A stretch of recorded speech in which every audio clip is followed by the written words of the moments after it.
एक उम्मीद सुनहरे ख्वाबों की जो आपने देख रखे हैं अपने बच्चों के लिए, सुनहरे कल की सूरत में। उस सुनहरे कल के लिए हम संवारते हैं आपके बच्चों का मुस्तकबिल। यूनिक ग्रुप ऑफ इंस्टीट्यूशन गुज़िश्ता 33 वर्षों से दिखा रहा है रास्तों को मंजिल, उम्मीद को रोशनी, इल्म से अमल की रवायत, बच्चों के रोशन मुस्तकबिल का ज़ामिन।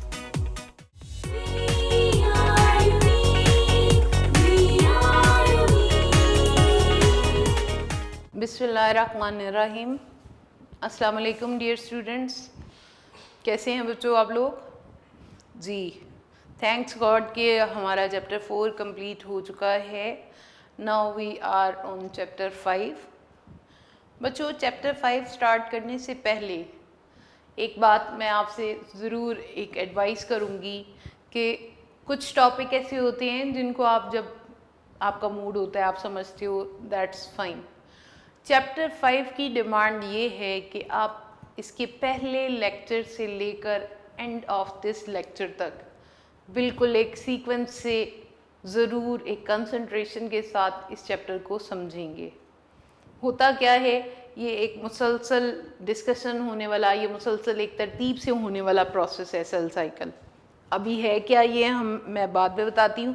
पहले आपको ये एडवाइस करना ज़रूरी समझती हूँ कि कहीं पे आपने ध्यान नहीं दिया या स्किप कर दिया, एक स्टेप अगर आपको समझ नहीं आएगा तो अगले बिल्कुल आपके दिमाग में बिल्कुल नहीं समझ आएंगे कि क्या मिस ने बोला, क्या कहा। इसलिए आपसे रिक्वेस्ट ये है कि आप इसको पहले लेक्चर से ही बहुत ध्यान से समझेंगे और पहले लेक्चर में ही कुछ ऐसे कीवर्ड्स होंगे जो हमारे आखिरी टॉपिक तक आगे जाएंगे। इसलिए आप लोगों ने बहुत अच्छी तरह से पढ़ना है। वैसे तो आप लोग नो डाउट के पढ़ रहे हैं, इसका अंदाज़ा मुझे आपके क्वेश्चन से हो रहा है। आपकी क्वेश्चंस बहुत ऑथेंटिक होते हैं, नॉलेज क्रिएटिंग होते हैं, इसलिए मुझे उम्मीद है कि आगे भी आप लोग इसी तरह से पढ़ेंगे। That's very good. तो हमारा चैप्टर 5 है सेल साइकिल। बच्चों, हम लोग अर्ली क्लासेस में पढ़ चुके हैं कि लिविंग थिंग्स के कुछ कैरेक्टर्स होते हैं। दे कैन मूवमेंट शो करते हैं। लिविंग ऑर्गेनिजम्स, लाइफ का कैरेक्टर है मूवमेंट। उसके बाद they show some other metabolic process like respiration, digestion, then growth and reproduction. Growth और रिप्रोड्यूस करना और ग्रो करना और are also the characteristics of the life. आपने देखे, एक आप कभी प्लांट ग्रो किए हों आपने अपनी लाइफ में कि आप एक बीज को मिट्टी के अंदर डालें तो और उस मिट्टी को पानी वगैरह दें प्रॉपर तरीके से, तो आप देखेंगे एक छोटा सा प्लांट वहाँ पे मिट्टी में से निकलेगा थोड़े दिनों के बाद। दैट ऑल्सो स्लोली ग्रो और आहिस्ता आहिस्ता वो इतना बढ़ता चला जाएगा कि एक बड़ा पौधा बन जाएगा, एक बड़ा प्लांट बन जाएगा। फिर कुछ टाइम और गुजरेगा तो वो एक दरख्त भी बन सकता है। 1-2 सालों के अंदर उसकी ग्रोथ इतनी ज़्यादा हो जाएगी कि वो एक बेबी प्लांट जो है वो एक बड़ा ट्री भी बन सकता है। ठीक है, इसी तरह आपने देखा होगा आपकी सराउंडिंग में एक छोटा सा बेबी है, राइट, और आहिस्ता आहिस्ता वो ग्रो करता है, ग्रोथ, और फिर वो बहुत टॉल हो जाता है, इसको कहते हैं ग्रोथ। ठीक है, इसी तरह जैसे एक प्लांट ग्रो करता है, इसी तरह ह्यूमन बीइंग्स और एनिमल्स में भी ये प्रोसेस ग्रोथ का पाया जाता है। ग्रोथ कैसे होती है? ग्रोथ यहाँ एक इंडिविजुअल को बड़ा होने के लिए, उसकी लेंथ में, उसके साइज में इंक्रीज होने के लिए नंबर ऑफ सेल्स का इंक्रीज होना ज़रूरी है। ठीक है, सेल ज़्यादा से ज़्यादा बनेंगे, सेल तकसीम होंगे और नए सेल्स बनेंगे। Cell division is also named as cell cycle. जैसा कि हम चैप्टर 4 में पढ़ चुके हैं। चैप्टर 4 में रोडोल्फ वर्चू ने कहा था, ये इंट्रोडक्शन अभी मैं आपको दे रही हूँ। रोडोल्फ virtue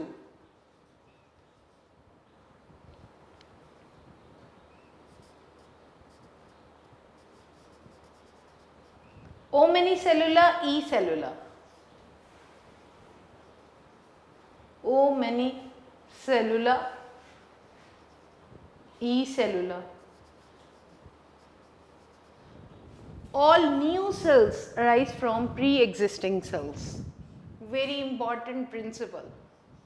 All new cells arise from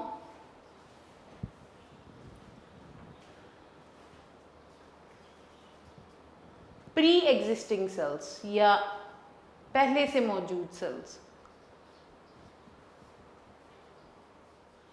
sales जो मौजूद होते हैं वो तकसीम होते हैं और उनके डिवाइड होने से ही नए सेल्स बनते हैं. सेल्स तकसीम होते रहते हैं और नए सेल्स बनाते रहते हैं, और जो नए सेल्स बनते हैं उनके लिए वर्ड हम डॉटर सेल्स का यूज़ करेंगे. डॉटर सेल्स, ठीक है. जो नए सेल्स पेरेंट सेल से बनते हैं, पुराने सेल से बनते हैं, उनको पेरेंट सेल्स, और जो बन जाती हैं उनके लिए वर्ड यूज़ करेंगे डॉटर सेल्स का. ठीक है. रॉडल्फ वर्चू की ये जो सेइंग है जो हमने चैप्टर 4 में पढ़ी थी कि नए सेल्स जो होते हैं वो पहले से मौजूद सेल से बनते हैं. दिस इज़ द फैक्ट कि सेल्स तकसीम होते हैं और नए सेल्स बनाते हैं. अब हमारा सेल रिप्रोडक्शन, सेल कैसे रिप्रोड्यूस करते हैं, that is also named as cell cycle. अब हम देखते हैं कि सेल साइकिल क्या है. What is cell cycle? हमने ये देख ली है कि प्लांट्स ग्रो करते हैं, प्लांट्स में डेवलपमेंट होती है, एनिमल्स में और ह्यूमन बींग्स में ग्रोथ होती है. ग्रोथ और डेवलपमेंट के लिए या रिप्रोडक्शन, दोनों प्रोसेस, दोनों अलग-अलग प्रोसेस है. ठीक है. रिप्रोडक्शन क्या है? एक नए ऑर्गेनिज्म का प्रोड्यूस होना. ठीक है. और ग्रोथ क्या है? एक छोटे ऑर्गेनिज्म का साइज इतना इंक्रीज हो जाना कि वो बड़ा हो जाए, that is named as growth. उसके साइज में इंक्रीज हो जाने को ग्रोथ कहते हैं. तो ग्रोथ हो, ग्रोथ का प्रोसेस हो या रिप्रोडक्शन का प्रोसेस हो, दोनों के लिए सेल्स की तादाद का बढ़ना ज़रूरी है. और ये सेल्स की तादाद इंक्रीज होती है बाय सेल डिवीजन. और सेल साइकिल, सेल साइकिल क्या है और कैसे नए सेल्स बनते हैं, अब हम इनके बारे में देख लेते हैं. ठीक है. ये तो जस्ट इंट्रोडक्शन था ग्रोथ और रिप्रोडक्शन से रिलेट करके. Now the cell cycle. Cell cycle क्या होता है और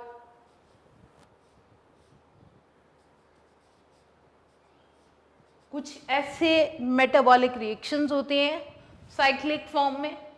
ठीक है. और याद रखिएगा जैसे ही एक सेल पैदा होता है फौरन से बेशतर सेल साइकिल में चला जाता है और फिर वो नए सेल्स बना देता है. Cell cycle is the series of events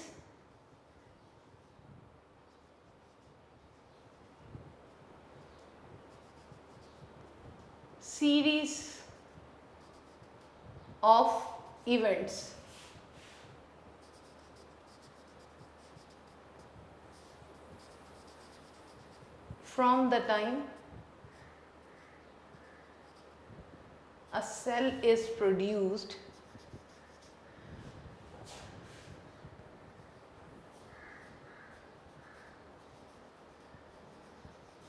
until it complete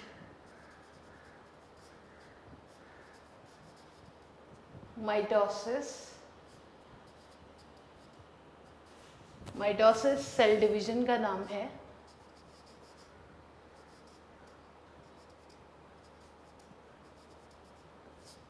and produces new sales.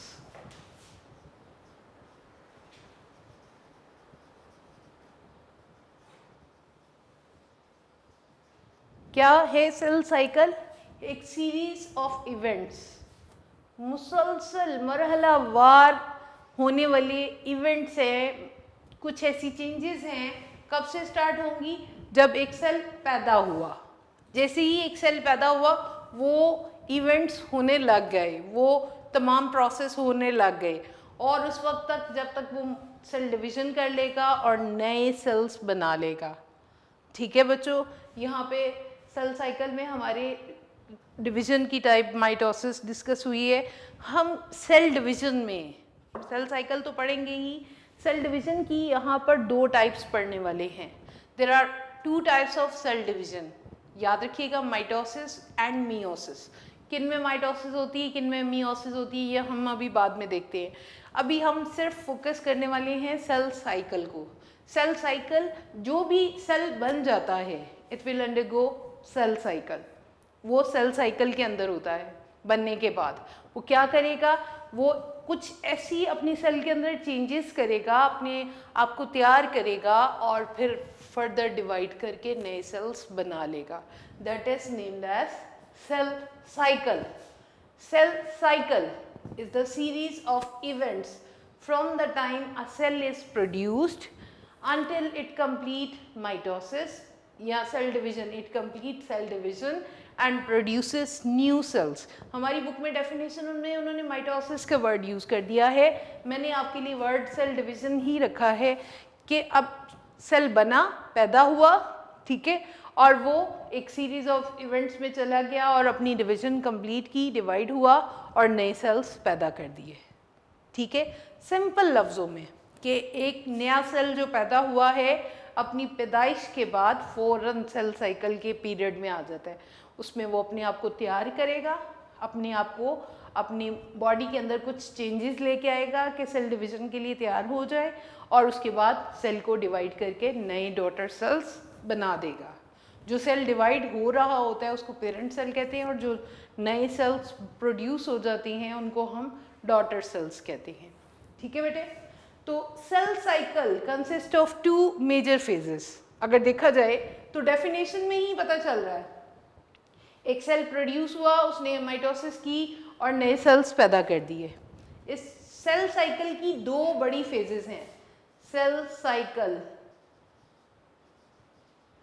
completes in two phases, दो मरहलों में, फेज कहते हैं मरहलों को, स्टेप्स को, टू फेजेस में होती है मुकम्मल cell cycle. First one is named as interphase, interphase, and the second one is named as M phase, M phase या mitotic phase. Mitotic phase, M stand for बच्चों माइटोसिस भी हो सकता है और मियोसिस भी हो सकता है, कोई भी डिवीजन हो सकती है, माइटोटिक फेज या फिर cell division, cell division phase. अब सिंपली ये क्या है, इंटर का मतलब है इन बिटवीन, फेज मरहला। ये वो मरहला है जिसमें सेल पैदा होने के बाद गया और अपने अंदर सेलुलर चेंजेस ले आया, सेल ने अपने आप को तैयार कर लिया, मेटाबॉलिक एक्टिविटीज़ कर ली, वो तमाम चीज़ें तैयार कर ली जो उसको नेक्स्ट सेल डिवीज़न के मरहले में चाहिए। ठीक है बेटे, वो सारी की सारी चीज़ें इंटरफेस में तैयार कर लेगा और फिर सेल चला जाएगा एम फेज में। एम फेज में सेल या तो अपनी लाइफ गुजारता है इंटरफेस में या फिर एम फेज में, माइटोटिक फेज या जिसको मैंने सेल डिवीजन फेज भी कहा है, उसमें चला जाता है। सेल की पूरी ज़िंदगी इन दोनों फेजेस में से किसी एक फेज में गुजरती है, याद रखिएगा। जैसे ही सेल पैदा होता है इंटरफेस में आ जाता है। इंटरफेस में क्या काम करता है, अपनी मेटाबॉलिक एक्टिविटीज़ बहुत ज़्यादा कर लेता है, मेटाबॉलिक रिएक्शंस करता है, बहुत सारी स्ट्रक्चर्स, ऑर्गेनल्स तैयार करता है। हर वो चीज़ जो उसको सेल डिवीज़न के दौरान में चाहिए होती है, वो सारी की सारी चीज़ें इस फेज़ यानी इंटरफेस में सिंथेसाइज कर लेगा, तैयार कर लेगा। और जब सारी चीज़ें तैयार हो जाती हैं इंटरफेस से, फिर वो अगली फेज़ में एम फेज़ में चला जाता है। और याद रखिएगा सेल साइकिल में सेल या तो इंटरफेस में होता है या फिर एम फेज यानी डिवीजन फेज में होता है। एम माइटोटिक फेज है, यहाँ पे माइटोटिक फेज मींस माइटोसिस भी हो सकती है और मियोसिस भी हो सकती है। हमारी बुक में उन्होंने माइटोसिस ही से इसको इंडिकेट किया है। ठीक है, तो ये डिवीजन फेज है जिसमें कोई भी सेल जो है डिवाइड हो सकते हैं। जी, तो मैं बता रही हूँ कि सेल या तो इंटरफेस में रहते हैं या एम फेज में पैदा होने के बाद। ठीक है, this is the cell cycle, series of events from the time a cell is produce. Cell जैसे ही पैदा हुआ तो वो उन इवेंट्स में चला गया और फिर कंप्लीट की माइटोसिस और नए सेल्स बना दिए। This is the cell cycle. और उन सीरीज ऑफ इवेंट्स को हमने नाम दे दिया है इंटरफेस का, जिसमें वो सारे तैयारियां कर लेगा। ठीक है, अगर सेल साइकिल का अगर हम टाइम पीरियड देखेंगे, कितना टाइम पीरियड इंटरफेस में सेल गुजारता है और कितना एम फेज में गुजारता है, तो बच्चों याद रखिएगा 90% of cell cycle, 90% of cell cycle total time, 90% of cell cycle time, cell cycle के सारे टाइम में से 90% टाइम जो है वो इंटरफेस में गुजारता है। यानी ये एक लॉन्गर फेज है। इंटरफेस क्या है? ये एक लॉन्गर फेज है जिसमें सेल अपने आप को मैक्सिमम तैयार करता है। ठीक है, और रिमेनिंग टाइम 10% में वो एम फेज में गुजारता है। 90% सेल साइकिल का टाइम किस में गुजरता है? इंटरफेस में। ठीक है, ये एमसीक्यूज के लिए भी मार्क करेंगे, 90% time of cell cycle spend in interface. ठीक है, सेल साइकिल का 90% टाइम इस फेज में जाता है और रिमेनिंग 10% टाइम, यानी ये एक लॉन्गर फेज है, एक लंबे अरसे तक चलने वाली फेज होती है सेल साइकिल में, जिसमें सेल अपने आप को तैयार करता है। बच्चों ऑब्वियसली जैसे आप बच्चों के जब भी एग्ज़ाम्स होने होते हैं तो आप उससे पहले अपनी बुक को अच्छी तरह से पढ़ते हो, तैयारी करते हो, फिर ही आप इस काबिल होते हो कि हर तरह के टफ या इजी क्वेश्चंस के आंसर कर सको। ठीक है, एक तैयारी का मरहला होता है, उसके बाद आपके एग्ज़ाम्स होते हैं। इसी तरह से सेल ने डिवाइड होने से पहले अपने आप को तैयार करना है, अपनी मेटाबॉलिक एक्टिविटीज़ को इतना ज़्यादा कर लेना है कि जो चीज़ें उसको सेल डिवीज़न के वक्त में चाहिए होंगी उस वक्त वो तैयार नहीं होंगी, बल्कि वो बिफोर द टाइम इंटरफेस में तैयार हो जाएंगी। अभी मैं आपको बताती हूँ कि कौन कौन सी चीज़ें तैयार होंगी, कौन कौन से मेटाबॉलिक रिएक्शंस होंगे इंटरफेस में। अभी मैं जस्ट आपको ये बता रही हूँ कि interface is the time where cell metabolic activity is very high. Cell की मेटाबॉलिक एक्टिविटीज़ बहुत ज़्यादा होंगी, सेल अपने अंदर बहुत ज़्यादा ऑर्गेनल्स को तैयार करेगा, और जब सारी तैयारी मुकम्मल हो जाएगी तो it will undergo M phase, cell division phase, and divides its cell into 2 और 4। ठीक है जी, इंटरफेस जो है, इंटरफेस की फर्दर यहाँ पर हमारे पास 3 फेजेस हैं सीक्वेंस के, उसके साथ देखा जाए तो इंटरफेस कंसिस्ट ऑफ 3 फेजेस, जिसमें ये मेटाबॉलिक एक्टिविटीज़ बहुत ज़्यादा कर रहा है और ये तरतीब से होने वाला प्रोसेस है। इंटरफेस में क्योंकि हमने कहा 90% टाइम गुजारता है, तो इंटरफेस में जो पहला मरहला आएगा that will be G1 phase. G1 phase पहला स्टेप क्या आएगा इसके अंदर? G1 phase. इसमें होना क्या है ये अभी मैं आपको बता रही हूँ। G1 phase, first gap phase. इसके बाद सेकेंड स्टेज पे आएगा S फेज। S फेज जिसको हम सिंथेसिस फेज भी कहते हैं, इसमें कोई चीज़ खास तैयार होने वाली है, सिंथेसिस, S फेज या सिंथेसिस फेज। सिंथेसिस का मतलब ही तैयार होने वाला मरहला है। और उसके बाद थर्ड वन आ जाएगा G2 phase. G2 phase, G2 phase, second gap phase. G1 का मतलब है फर्स्ट गैप फेज, नाम रख दिए गए हैं। फर्स्ट गैप में कुछ खास काम होंगे, एस फेज में कुछ खास तैयारी होगी। एज वी नो कि interface comprises of series of events, यहाँ बहुत सारे मेटाबॉलिक रिएक्शंस होने हैं। अब हमने उन तमाम मेटाबॉलिक रिएक्शंस को स्टडी करना है at 3 different stages, G1 phase, S phase and G2 phase. ये इंटरफेज है जिसके ये मरहले हैं। बच्चों प्लीज़, हम यहाँ पे स्टडी कर रहे हैं सेल साइकिल को, और हमने कहा है कि सेल साइकिल जो है 2 फेजेस में कंप्लीट होता है, या सेल इंटरफेज में होता है या फिर एम फेज में होता है। और जो इंटरफेज है वो लॉन्गर पीरियड है जिसमें सेल की मेटाबॉलिक एक्टिविटीज़ बहुत हाई होती हैं। हमारी बुक में सेल साइकिल की भी डेफिनेशन गिवन है और इंटरफेज की भी। Interphase is the time where cell metabolic activities are very high and it consists of further phases G1 phase, S phase and G2 phase. Let's see कि G1 phase में क्या होगा। G1 phase, G1 phase, S phase and G2 phase। और एक और phase भी है जो चंद एक सेल्स में होती है और चंद एक में नहीं होती है, इसलिए उसको हम एंड पे डिस्कस करेंगे। ठीक है, उसको हमने इस सीक्वेंस में नहीं रखा है।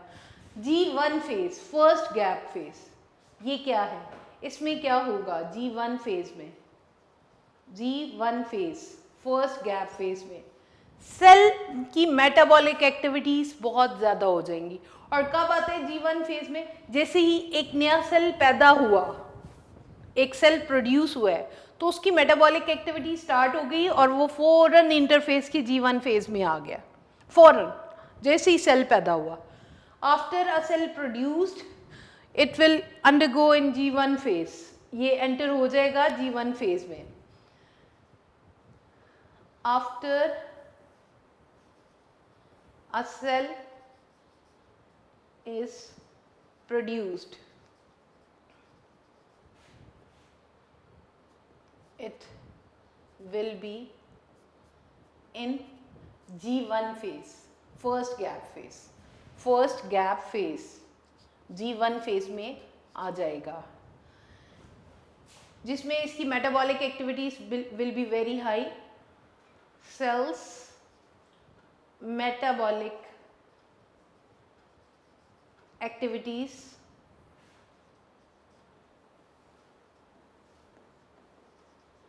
become very high, बहुत तेज हो जाएंगी। जी बच्चों, कौन कौन सी मेटाबॉलिक एक्टिविटीज होंगी अब ये देखते हैं। सेल, सबसे पहले सेल की प्रोटीन सप्लाई इंक्रीज हो जाएगी, क्योंकि प्रोटीन्स वो मॉलिक्यूल्स हैं, मैक्रो मॉलिक्यूल्स हैं जो सेल की स्ट्रक्चर में भी हिस्सा लेते हैं, सेल की स्ट्रक्चर्स को भी बनाते हैं और सेल के अंदर जितने केमिकल रिएक्शंस हो रहे होते हैं उनमें भी हिस्सा लेते हैं। इसलिए increases, cell increases its supply of protein. यहाँ पर अब ये काम शुरू हो जाएंगे, प्रोटीन की सप्लाई इंक्रीज हो जाएगी, प्रोटीन सिंथेसिस इंक्रीज होगी और सेल की प्रोटीन सप्लाई इंक्रीज हो जाएगी। Cell increases its organelles, increases its organelles, maximum organelles इस टाइम पे बनाएंगे और वो organelles जो बहुत ज़्यादा metabolic reactions में हिस्सा लेने वाले हैं, like mitochondria for cellular respiration, ribosomes for protein synthesis। जितने ज़्यादा mitochondria और जितने ज़्यादा राइबोसोम्स होंगे उतनी ही ज़्यादा सेल की मेटाबॉलिक एक्टिविटी बहुत हाई हो जाएगी।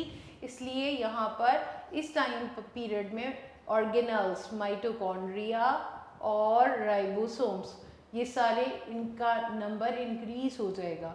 सेल इंक्रीजेस इट्स ऑर्गेनल्स, पहले उसने अपनी प्रोटीन्स को बढ़ा दिया है सप्लाई को, उसके बाद उसने क्या काम किया, अपनी ऑर्गेनल्स यानी माइटोकॉन्ड्रिया और राइबोसोम्स को भी इंक्रीज कर दिया।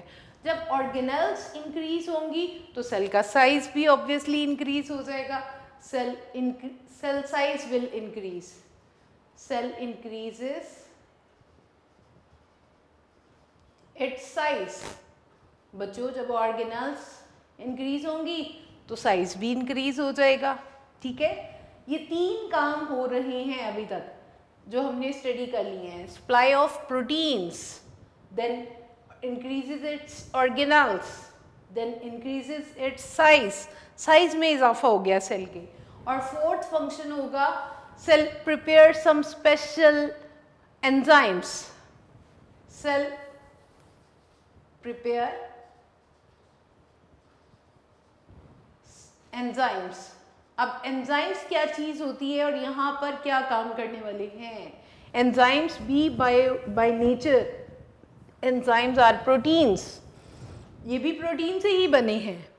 और एंजाइम्स वो ख़ास केमिकल होते हैं जो एक सेल के अंदर जितने भी मेटाबॉलिक रिएक्शंस हो रहे होते हैं उनको स्पीड अप कर देते हैं, उनकी स्पीड को बढ़ा देते हैं, और उनको इन एंजाइम्स की वजह से उन मेटाबॉलिक रिएक्शंस को कंप्लीट होने में बहुत आसानी हो जाती है। ठीक है, cell prepare enzymes which well utilized इस्तेमाल होंगे इन एस फेज, जो एस फेज में अभी चाहिए, लेकिन वो भी इसी मरहले में तैयार हो जाएंगे। जी, ये काम था G1 फेज का। बच्चों, ये 4 काम हुए हैं G1 फेज में। क्या? सेल की मेटाबॉलिक एक्टिविटीज़ हाई हो गई हैं। अब वो मेटाबॉलिक एक्टिविटीज़ की अगर लिस्ट बना ले तो आप लोगों ने 4 फंक्शंस याद रखने हैं। सेल की प्रोटीन सप्लाई इंक्रीज हो जाएगी, ये प्रोटीन्स ही इंक्रीज होंगे तो ऑर्गेनेल्स बढ़ेंगे, एंजाइम्स बनेंगे, क्योंकि मैंने आपको बता दिया कि प्रोटीन ही वो मॉलिक्यूल है जो सेल की स्ट्रक्चर में सेल के ऑर्गेनेल्स भी बनाएगा और सेल के मेटाबॉलिक रिएक्शंस में भी हिस्सा लेगा। इसलिए सेल की प्रोटीन सबसे पहले इंक्रीज हो जाएंगी, supply of protein will increase. उसके बाद सेल के नंबर ऑफ ऑर्गेनेल्स इंक्रीज हो जाएंगे, specially Golgi bodies, mitochondria, ribosomes, जो कि ज़्यादा सारे मेटाबॉलिक रिएक्शन में हिस्सा लेंगे। फिर जब ऑर्गेनेल्स इंक्रीज होंगे तो सेल का साइज भी इंक्रीज हो जाएगा, और उसके बाद वो एंजाइम्स तैयार हो जाएंगे जो कि एस फेज में यूज़ होने हैं, वो भी इसी टाइम पे G1 फेज में तैयार हो जाएंगे। ये था G1 फेज, और हमने कहा है कि सेल साइकिल में सेल या तो इंटरफेज में होता है या एम फेज में होता है, और इंटरफेज में फर्दर 3 फेजेस में हमने रखा है G1 फेज, जिसमें सेल ने अपने आप को तैयार कर लिया। अब हम देखते हैं एस फेज में क्या काम होगा। बच्चों, एस फेज को देख लेते हैं। G1 फेज के बाद ये सारे आपने ये शॉर्ट पे भी आ जाता है, व्हाट इज G1 फेज, तो आपको ये सारा पॉइंट्स जो पैराग्राफ में आपकी बुक में लिखे हुए हैं ये आप सारा लिखेंगे। ठीक है, G1 के बाद बच्चों एस फेज है। एस फेज, एस फेज में क्या काम होगा? एस फेज क्रोमोसोम्स डुप्लीकेट होंगे, जितना भी डीएनए है वो डुप्लीकेट हो जाएगा। अभी सेल की डिवीजन स्टार्ट नहीं हुई है। मस्ट रिमेंबर दिस थिंग कि इंटरफेस का मरहला है ये एस फेज, जिसको हम सिंथेसिस भी कहते हैं। सिंथेसिस फेज क्या होगा इसके अंदर? सिंथेसिस फेज के अंदर सेल के अंदर जितना भी क्रोमोसोम है वो डुप्लीकेट हो जाएगा। आपने देखा G1 फेज में 4 काम हो रहे थे। सेल की ऑर्गेनेल्स इंक्रीज हो रहे थे, प्रोटीन सप्लाई इंक्रीज हो रही थी, सेल का साइज इंक्रीज हो रहा था, और सेल के अंदर एंजाइम की प्रोडक्शन हो रही थी जो कि आगे काम आनी थी। अब एस फेज में क्रोमोसोम्स डुप्लीकेट होते हैं। बच्चों, क्रोमोसोम के लिए समझने के लिए भी मैं आपको एक पूरा लेसन बताना चाह रही हूँ क्रोमोसोम से related. Chromosomes will be duplicated. Cell duplicate its chromosome.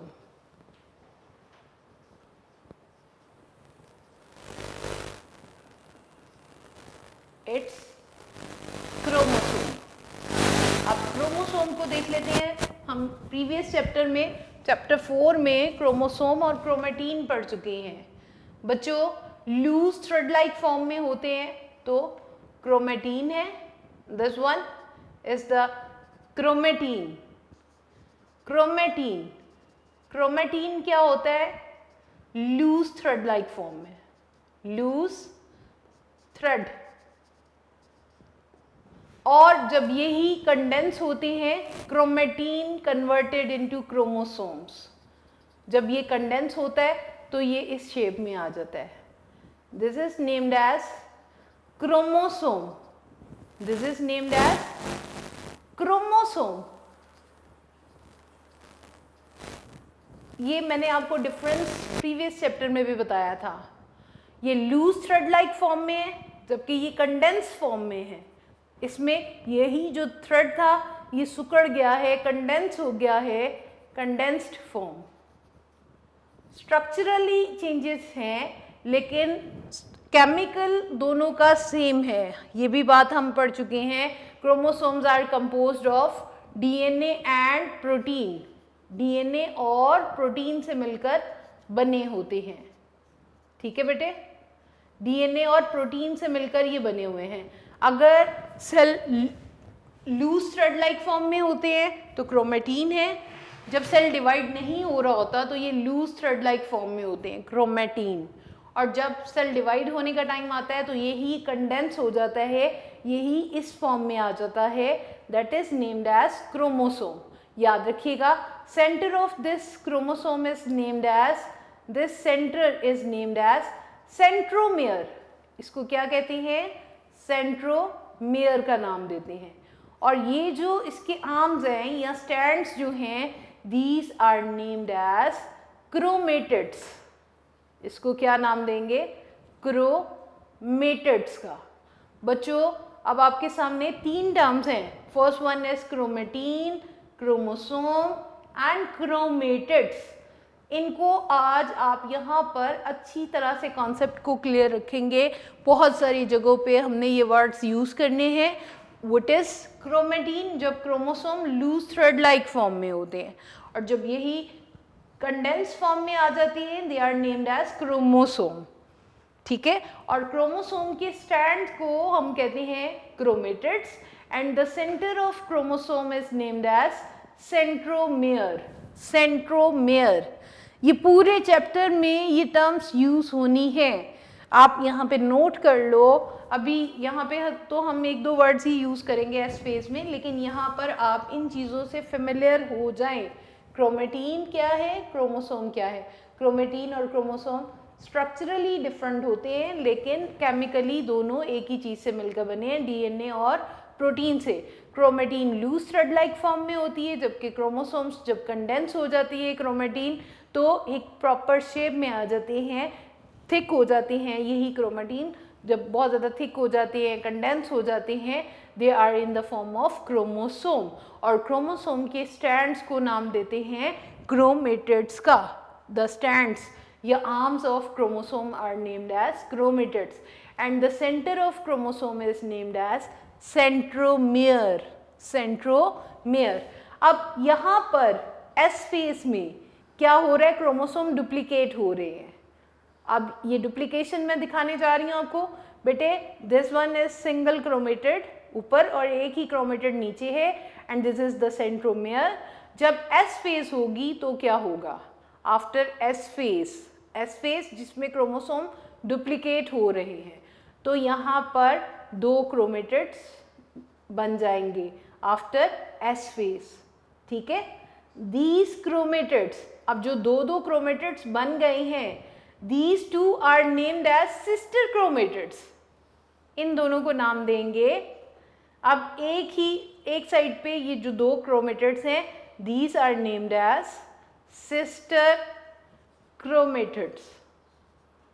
ये वो टर्म्स हैं जो हमारे पूरे चैप्टर में चलनी है, लिहाजा इसको बहुत अच्छी तरह से याद रखना है आपने।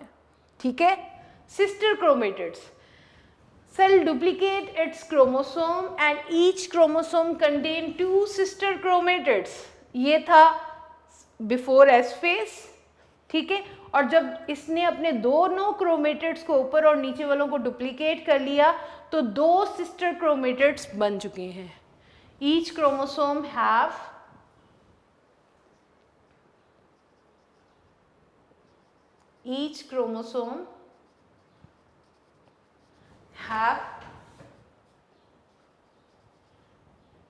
2 sister chromatids।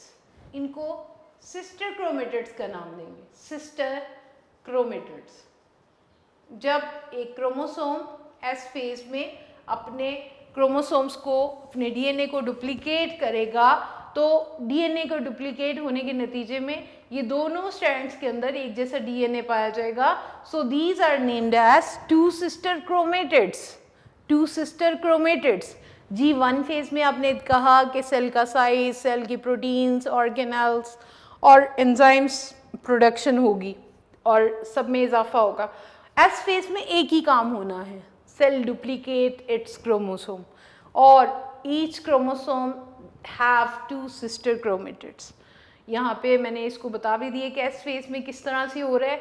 पहले ये क्रोमेटीन है, जब सेल डिवाइड नहीं हो रहा होता है, हमने कहा है या तो सेल डिवाइड हो रहा होता है या नहीं हो रहा होता है। जब डिवाइड नहीं हो रहा होता तो वो इंटरफेज है और जब डिवाइड हो रहा होता है तो वो एम फेज होता है, ठीक है ना। तो इंटरफेज में ये क्रोमेटीन की फॉर्म में होता है और जब डिवाइडिंग फेज आती है तो इट बिकम्स क्रोमोसोम और क्रोमोसोम के सेंटर को सेंट्रोमियर कहते हैं and the stands of chromosome are named as chromatids. और यही 2 स्टैंड्स जो हैं ऊपर और नीचे एक है, ये डुप्लीकेट हो जाएंगे, 2 सिस्टर क्रोमेटिड्स बना देंगे। क्लियर। इसके बाद बच्चों आती है G2 phase.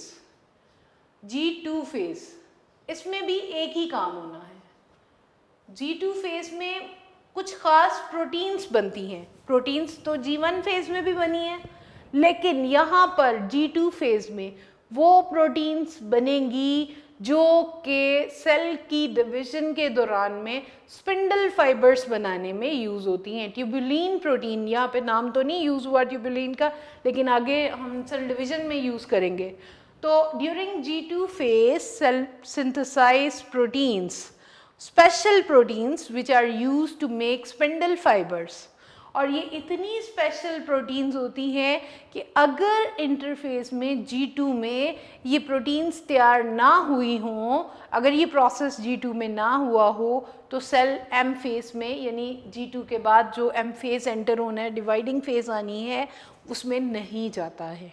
This is very important phase. वैसे तो G1 भी बहुत इंपॉर्टेंट है, S भी बहुत इंपॉर्टेंट है, G2 भी बहुत इंपॉर्टेंट है, लेकिन G2 में अगर प्रोटीन्स नहीं बनी है, special proteins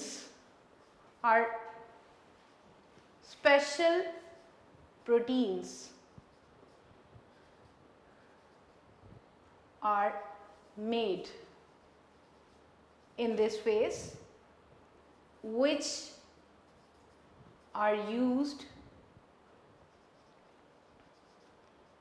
in spindle fibers formation। Spindle fibre, ये स्पिंडल फाइबर्स कैसे बनेंगे ये भी हम डिटेल से पढ़ेंगे। Used in spindle fibre formation. और साइड बॉक्स में वो ये कह रहे हैं, इससे आगे हमारी बुक में उन्होंने साइड बॉक्स के साथ इसी बात को लिंक किया हुआ है कि अगर सेल G2 फेज में प्रोटीन सिंथेसाइज नहीं करता G2 फेज में, तो cell will not enter in M phase. Cell inhibit हो जाएगा, रुक जाएगा, महरूम हो जाएगा कि वो अगली फेज में ना जा पाए, ठीक है। तो special proteins are made which are used in spindle fibre formation. इसके साथ आपने साइड बॉक्स को लिंक करना है कि अगर ये प्रोटीन्स नहीं बनती है तो क्या होगा, M फेज नहीं होगी। बच्चों ये तो थी इंटरफेस की 3 स्टेजेस, ठीक है। जैसे ही ये 3 कंप्लीट हो जाती हैं तो सेल विल, यहाँ पर हमारी बुक में उन्होंने M फेज की हेडिंग नहीं दी है, G2 के नीचे ही उन्होंने इसको बता दिया है कि इसके बाद जी सेल जाएगा M फेज में। M categorise with mitotic phase. Mitotic mitosis भी हो सकता है, मीओसिस भी हो सकता है। अब देखेंगे कि माइटोसिस किन सेल्स में होती है और मीओसिस किन सेल्स में होती है। अभी आपने ये बताना है कि M फेज कंप्लीट होगी और सेल डिवीजन हो जाएगी। M फेज क्या है, cell will divide, cell will divide in this phase। जी ये तो हो गया M फेज। अब यहाँ पर एक और फेज भी है, G0 फेज, जो होती तो G1 के बाद है, लेकिन हमने वहाँ पे इसलिए डिस्कस नहीं की है क्योंकि ये चंद एक सेल्स में आती है और चंद एक सेल्स में बिल्कुल नहीं होती है। होती क्या है, इसमें क्या होता है, क्या चेंजेस आती हैं। G0, क्योंकि हमने इसको G1 का है, G2 का है, S फेज है, तो ये G0 फेज क्या है, इसमें सेल अपनी सारी की सारी activities for the time being, हो सकता है टेम्परेरीली, हो सकता है परमानेंटली, अपनी ये सारी एक्टिविटीज रोक के इनएक्टिव स्टेट में चला जाए आफ्टर G1 फेज। कब जाता है G0 फेज में? After G1 phase. G1 के बाद सेल चला जाता है G0 में and stop its activities, stop it's all metabolic functions. G0 phase हम एंड पे क्यों बुक में डिस्कस कर रहे हैं, मैं वो वजह भी बता रही हूँ, आपने कंफ्यूज नहीं होना है। G0 फेज आती G1 के बाद है, लेकिन एंड पर डिस्कस करने का मकसद ये है क्योंकि ये सब सेल्स में नहीं होती, एक जैसी नहीं होती, चंद एक सेल्स में आती है और चंद एक सेल्स में नहीं आती है। In this phase cell stop its activities, cell stop its activities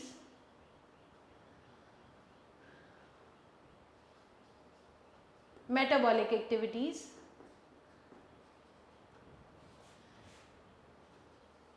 and go in division activities भी कह सकते हैं, and go in state of quiescence, state of quiescence। quiescence कहते हैं inactive condition, खामोशी की हालत को। यहाँ पे खामोशी से मुराद ये है कि सेल ने अपनी डिवीजन की एक्टिविटीज़ को for the time being stop कर दिया है G0 फेज में। इन G0 फेज की डेफिनेशन बच्चों G0 की हेडिंग से ऊपर ही एक लाइन में उन्होंने पहले बताई है कि some cells undergo in G0 phase in which cell stop its activities and go in state of quiescence, inactive state. ठीक है, और ये कब जाते हैं? After G1 some cells undergo G0 phase. इसकी डेफिनेशन में वो फिर बता रहे हैं कि some cells undergo in G0 phase after G1 phase that is named as state of quiescence. कुछ सेल्स ऐसे हैं जो इनडेफिनेट पीरियड के लिए स्टेट ऑफ क्विसेंस में जाते हैं, बहुत ज़्यादा टाइम के लिए स्टेट ऑफ क्विसेंस में चले जाते हैं G0 फेज में, और कुछ सेमी परमानेंटली जाते हैं और कुछ तो ऐसे हैं जो G0 फेज में जाते ही नहीं हैं। अब हम यहाँ पे उनकी एग्जांपल्स को देख लेते हैं। सम इनडेफिनेट पीरियड के लिए जो जाते हैं, इनडेफिनेट पीरियड,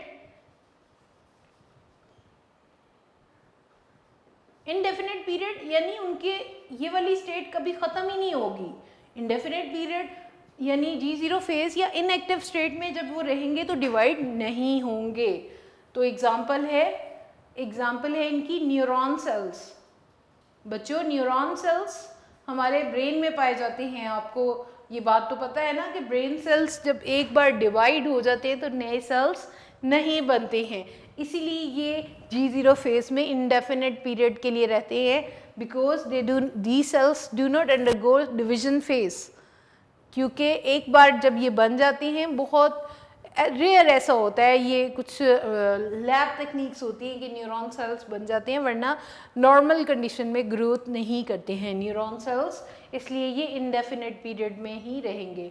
और कुछ सेमी परमानेंटली इस स्टेज में रहेंगे। सेमी परमानेंट यानी थोड़े ज़्यादा टाइम के लिए रहेंगे, लेकिन ये कि ये ख़त्म कर लेंगे। सेमी परमानेंट पीरियड के लिए एक लंबे टाइम के लिए रहेंगे, तो वो होंगे, एग्जाम्पल होंगी इसकी cells of kidney and liver. Kidney और लिवर के सेल्स जो होंगे, हमारा लिवर और किडनी के सेल्स काफ़ी लंबे टाइम तक के लिए G0 फेज में रहते हैं, लेकिन एक टाइम आता है कि इनका ये स्टेट ऑफ क्विसेंस ख़त्म हो जाती है। And some cells will not undergo, cells which not undergo G0 phase। G0 phase में नहीं जाएंगे। एपिथेलियल सेल्स ये हर वक्त डिवाइड होते रहते हैं, एक्टिव रहते हैं, इसलिए ये G0 फेज में नहीं जाएंगे। बच्चों 3 एग्जांपल्स हमने G0 फेज में 3 तरह के सेल्स को डिस्कस किया है। वो सेल्स जो इंडेफिनिट पीरियड के लिए, यानी वो डिवाइडिंग फेज में आते ही नहीं है, वो इंटरफेज की G0 फेज में ही अपनी सारी लाइफ गुजार देते हैं, दे आर न्यूरॉन सेल्स। और सेमी परमानेंट पीरियड के लिए जो जाते हैं, सेल्स ऑफ किडनी हैं और न्यूरॉन्स हैं। और जो सेल्स अंडरगो नहीं होते, which not undergo G0 phase, they are epithelial cells. ठीक है, एपिथेलियल सेल्स हैं। ये 3 एग्जांपल्स G0 फेज में आपने MCQs के लिए भी मार्क करनी है।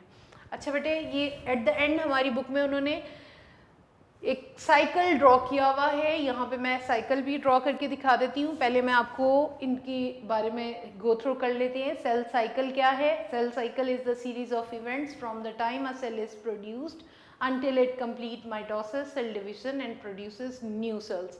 और इसकी डेफिनेशन में ही आप बताएंगे cell cycle completes in 2 phases, comprises of 2 phases, interphase and M phase, अगर सेल साइकिल की डेफिनेशन आती है तो। ठीक है, इंटरफेस की डेफिनेशन आती है तो इंटरफेस में लिखेंगे interface is the longer phase in which cell metabolic activities are very high and it comprises of further 3 phases, G1, S and G2 phase. M phase interface alter with M phase which is a shorter period of time in which cell divides। अब बात हो रही है interface की। Interface में G1 phase में cell ने metabolic activities 4 की थी। सेल का साइज इंक्रीज हुआ, ऑर्गेनेल्स इंक्रीज हुई, प्रोटीन सप्लाई इंक्रीज हुई और साथ ही साथ में एंजाइम प्रोडक्शन हुई थी। एस फेज में सेल डुप्लीकेट इट्स क्रोमोसोम और इस तरह से हर क्रोमोसोम के 2 क्रोमेटिड्स होंगे। G2 फेज में क्या होता है? एक ही काम होता है, सब special proteins are made which are used to involve in spindle fibre formation. और अगर सेल डिवाइड सेल प्रोटीन्स नहीं बनाएगा, ये बात साइड बॉक्स वाली इसके साथ ही लिखेंगे, मैंने एरो इंडिकेट कर दिया है कि साइड बॉक्स वाली बात भी लिखेंगे कि अगर सेल प्रोटीन्स यहाँ पे G2 फेज में नहीं बनाएगा तो सेल की सारी डिवीजन रुक जाएगी। M phase cell will divide in this phase, cell अपने आप को इस फेज में डिवाइड करेगा। और G1 के बाद कुछ सेल्स ऐसी हैं जो G0 फेज में जाते हैं। G0 क्या है? G0 is the phase where cell stop its activities permanently और टेम्परेरीली। यहाँ पे लिखा हुआ है परमानेंटली एंड टेम्परेरीली, थोड़े से टाइम के लिए या टेम्परेरीली ऐसा होता है। ठीक है बेटे,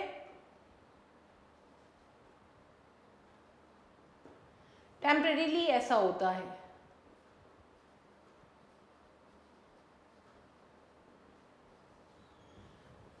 and go in state of क्विसेंस।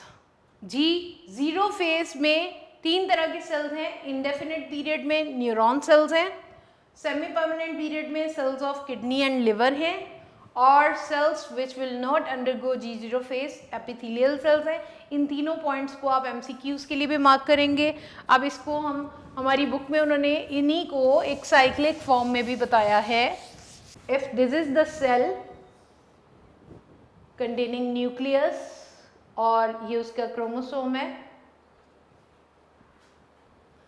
ठीक है, और ये उसके सेंट्रियोल्स हैं, माइटोकॉन्ड्रिया हैं, ऑर्गेनेल्स हैं।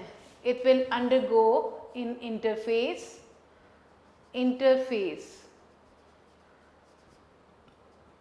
अब क्या होगा? G1 phase. G1 फेज में सेल ऑर्गेनेल्स इंक्रीज होंगे और उसके बाद प्रोटीन्स इंक्रीज होंगी। सेल का साइज आप देख लें, यहाँ पे साइज छोटा है, यहाँ पे बड़ा है। न्यूक्लियस और उसके अंदर राइबोसोम्स और माइटोकॉन्ड्रिया, गोल्जी बॉडीज, ये सारे के सारे इंक्रीज हो जाएंगे। ठीक है बेटे, और उसके बाद एस फेज हमने शुरू करनी है। एस फेज में क्या होगा? ये जो क्रोमेटिड्स हैं, ये क्रोमोसोम्स जो हैं वो डुप्लीकेट हो जाएंगे इन दिस वे। यहाँ पे क्रोमोसोम डुप्लीकेटेड फॉर्म में दिखाएंगे। राइट बच्चों, duplication of chromosomes occur in S phase. और इसी तरह से माइटोकॉन्ड्रिया, राइबोसोम्स, गोल्जी बॉडीज, ये सारे ही इंक्रीज हो जाएंगे। यहाँ पे सेंट्रियोल्स बनेंगे जो कि स्पिंडल फाइबर्स बनाएंगे। राइबोसोम्स की प्रोडक्शन इंक्रीज हो जाएगी। देन G2 फेज आ जाएगी। G2 फेज में स्पेशल प्रोटीन्स बनेंगी। क्रोमोसोम्स डुप्लीकेट हो चुके हैं, ईच क्रोमोसोम क्रोमेटिड्स रखता है और यहाँ पर फर्दर जो है